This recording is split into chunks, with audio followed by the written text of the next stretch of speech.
Hey everyone, in this quick video I'll show you how to use sticker.ly stickers in WhatsApp from downloading to using them in chat. So let's get started.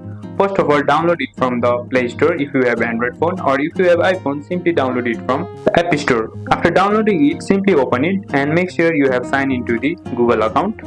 After downloading it, simply you will see this kind of interface. You will find many emojis and or memes type of stickers here. Now simply click one sticker.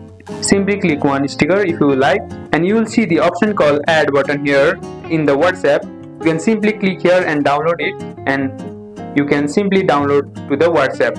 After downloading it, it will say to add the permission to add to the WhatsApp.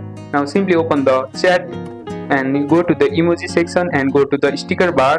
You will see the downloaded sticker available here.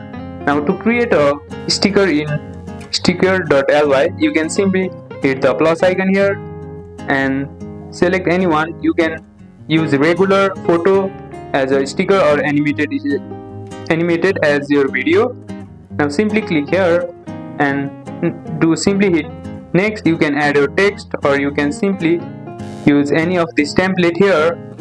After you have done, simply hit save, and you can add this to the WhatsApp, and that's it. You have just added phone sticker to your WhatsApp using sticker.ly. If this helped, don't forget to like, subscribe, and I'll see you in the next one.